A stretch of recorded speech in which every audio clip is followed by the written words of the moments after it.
Hola, my name is Eddie Jones. I am an architect.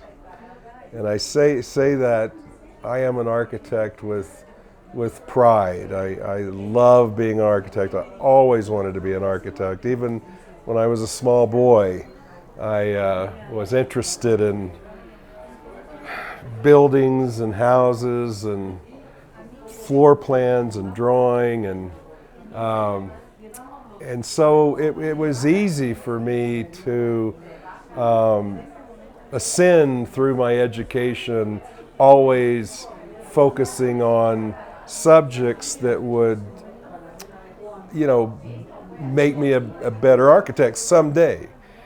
And I never had to wonder what I wanted to be. I always knew, where I was going, which I think is kind of a blessing. It takes all the anxiety out of growing up. And so I work out of my studio in Arizona, Phoenix, Arizona, and I do a lot of work in the Sonoran Desert. But I'm also really lucky. I get to work all over. In a very large variety of climates. Gracias. And cold climates, dry climates, humid climates, mountain climates, tropical climates. It's really great. I'm very proud to say that I guess I'm on my fifth or sixth project in Mexico, and I love it here. And I'm working with a wonderful woman architect named Lourdes Balderrama, and she lives in Mexico City. And in fact, I'm here and we're touring buildings. Again, the more authentic Mexican architecture I can see, the better architect I'm going to be when I return home. So, and so together we're working on a really interesting project in Hermosillo, Mexico. It's I don't know if you've been to Hermosillo, but basically it's a very flat city, but there's a mountain in the middle of it, and so we have this beautiful acreage at the top of the mountain, steep slopes, beautiful desert, lush desert, and it's going to be a housing development. And so the focus of this housing development is going to be on a community building that everyone shares. Share the pool, share the exercise room, share the bar, the classroom. Very interesting program. And the site that was selected sits in a very prominent position upon entering the development. First thing you see is this building. Now it becomes kind of a landmark. It becomes equivalent to signage. You've arrived in a special place. And I have to say, I think it's one of the best buildings I've ever designed. I've had so much fun. One ordinary day at Jones Studio, which there aren't very many ordinary days, but this day wasn't particularly exceptional, and then the phone rang, and it was Lourdes, and she, said that she and Mauricio were going to do this project in Hermosillo, and they would like to talk to me about it, and would I be interested? And it's like immediately I said yes. I had experience working in Mexico. I knew how frankly, it's way more fun doing architecture in Mexico than it is the United States, because it's just freer. There's more of an acceptance and even courage. And so we made the appointment, and Mauricio and Lourdes show up, and we shake hands, and you could just tell that this is going to be good. And we sat down and we just started discussing the project. And and whatever Lourdes said or Mauricio said, it's like, well, I could have just said that myself. We were really on the same track. And then I asked, where did the name Pomona come from? They had mentioned that's going to be the name of the development. And to name a development that's this important and represents this big of an investment, it's important. The name's important. So I needed to know why it was called Pomona. And Lourdes looked at me in this beautiful smile and says, Pomona is the goddess of abundance. I'll never forget the look on your face, and I just went, I have to do this. And I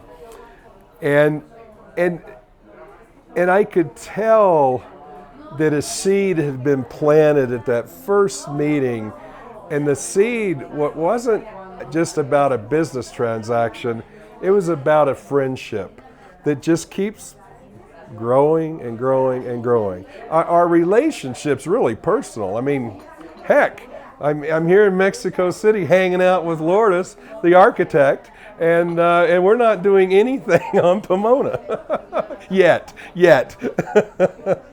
But Mauricio was an excellent collaborator. Some clients will do anything I say. They don't challenge me.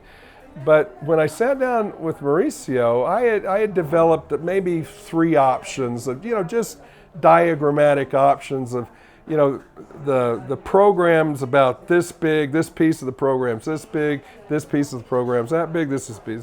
And so you could sort of move these around on the site, and the proximities of the programmatic elements would change, and we would sort of mentally test that relationship. Is that strong enough? Does it need to be, is it weak? And we just kept moving around. And I think about the 5th diagram, we thought, okay, I think this is it. Now that all happened in Hermosillo. So I left and returned to Arizona, and I took that diagram and I developed it further. And then I scanned it and sent it to Lourdes, and Lourdes and Mauricio looked at it.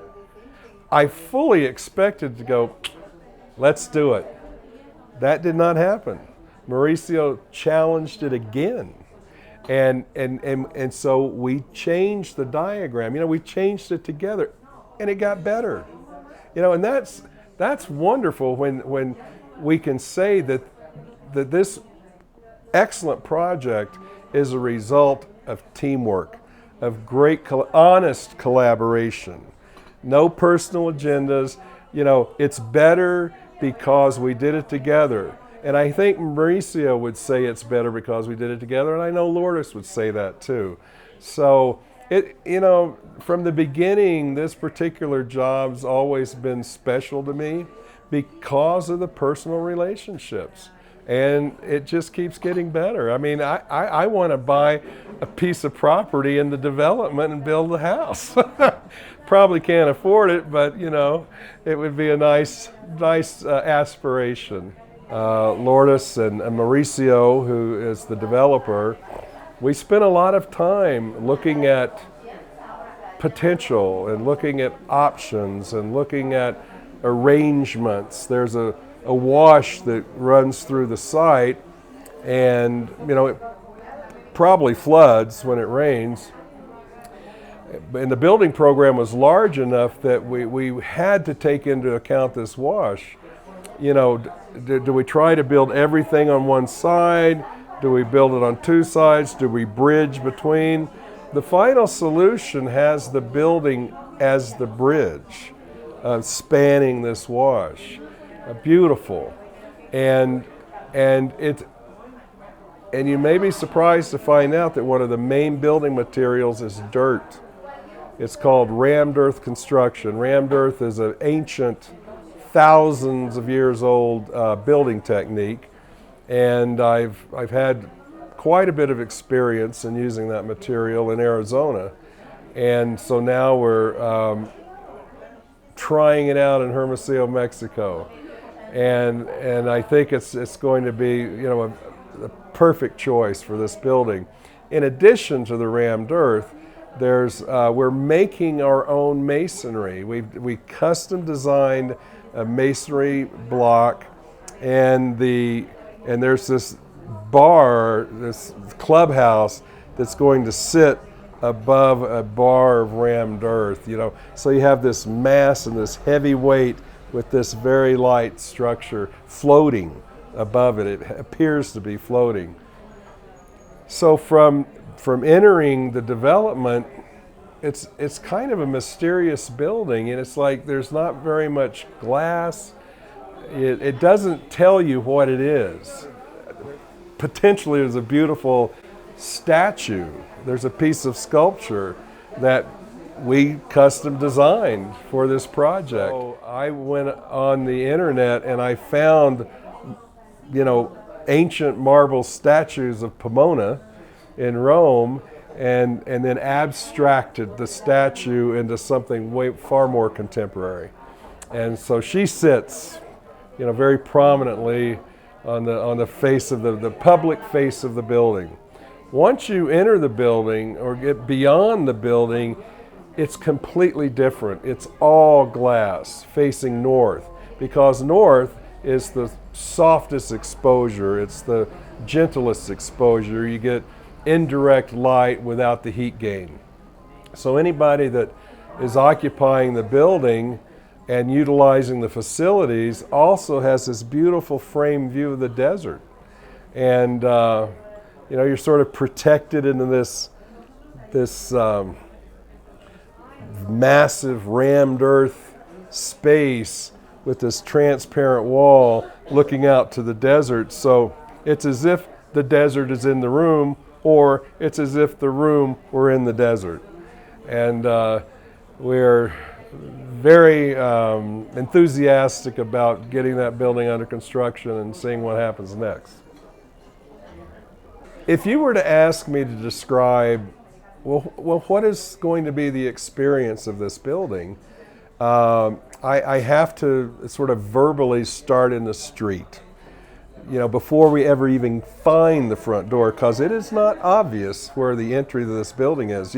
You make an effort. It asks you to be interested enough to follow a sequence of movement in order to find the entry to the building. And there's several points of entry into this building. So when you're in the street and you're probably in your car, this building will sit in the raw desert. We're not landscaping it, it's already landscaped by nature. And as you walk down this long view corridor, there's this old wooden gate that blocks your path. You have to pivot that gate open. Then there's the swimming pool. You start to hear the sound of children playing in the play pool. You walk past the administrative component of the project and check in. There will be someone there to check you in if you have any questions about the development. If you would like to see some properties, she'll take care of all of that for you. Or you continue on. Maybe you already live there and you just want to work out. You want to lift weights or you want to do yoga. You would continue on through open breezeway. You're not in the building yet. You're still outside. But then you walk under this piece that's hovering above everything else, and now you're in the shade. You're still not inside yet.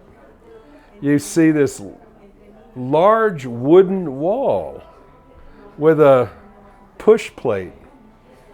You're drawn to that wood, and you push that, and that wall opens.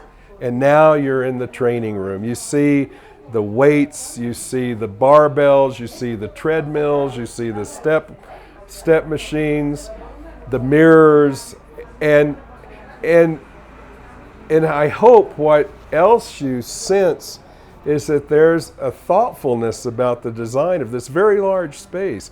The lighting is integral with the structure is integral with the finishes, the cabinet work is integral with the structure too.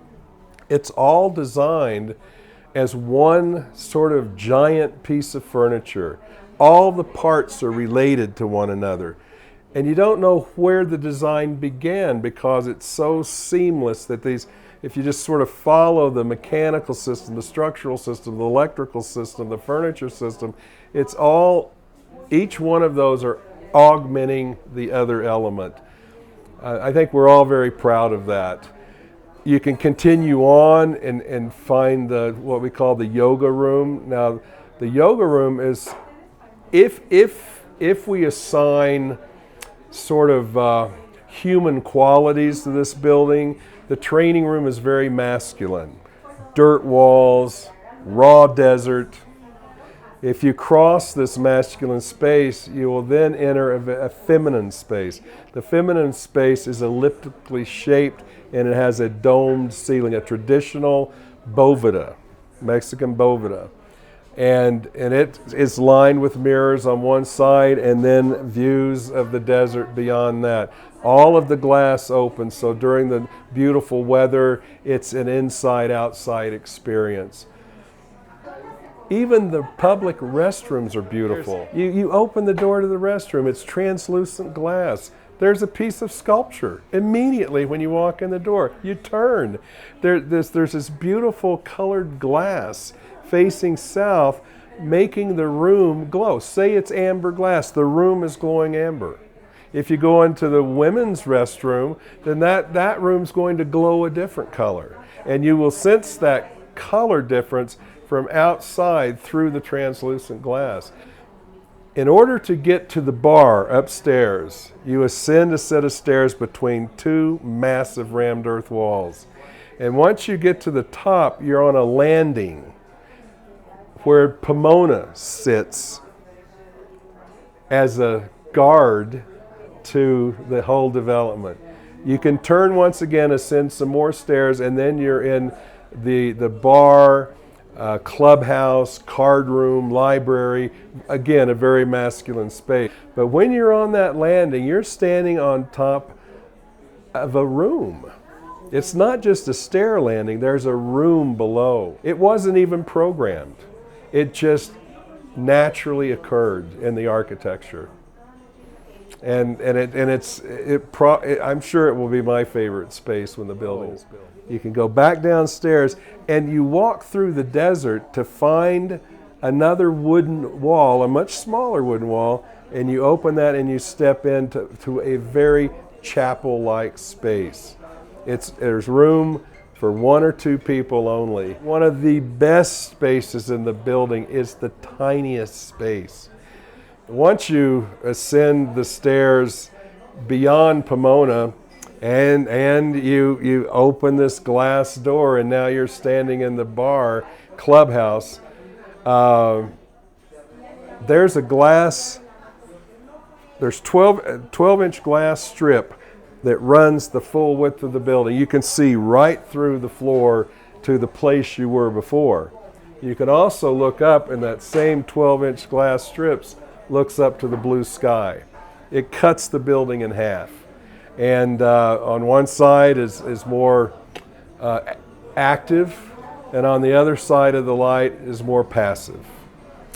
Beyond that, glass wall. Now you're at an elevated position looking out over the raw desert to the mountains, to the beautiful homes, future homes that will be built beyond that. You can step outside. Now you're outside on a raised balcony. The lap pool, 3 lanes of lap pool over here, circular, negative edge, infinity pool for the kids on your right. Who would not want to go to this building, you know? Who does not want to live in Pomona? There you go. I think our common goal, call it aspiration for Pomona, is that everyone will sense that there's a thoughtfulness and respect for the natural landscape. And when they commission their homes, they will continue that respect for the natural desert. So what's motivated our team is a goal that will establish an identity for this development and represent the quality that is expected from other families. You know, there's only going to be 74 families living here. It's not a large development, and so, but that doesn't matter. You know, it's not about quantity. It is about quality, and we expect and will promote that level of sensitivity. We want each home to be individually designed. We want variety. We want, 74 different expressions of lifestyle. We would welcome that. But we also will encourage that each home will respect the environment, show an environmental responsibility, and an appreciation for natural materials, not pretending to be something they're not. And through that level of commitment, we expect that when Pomona is finally finished, when the last house is finished, it will be unlike anything. And it's not about extravagance, it's not about expense, it's about quality. You know, we understand that the Pomona development will not be for everyone. You know, in order to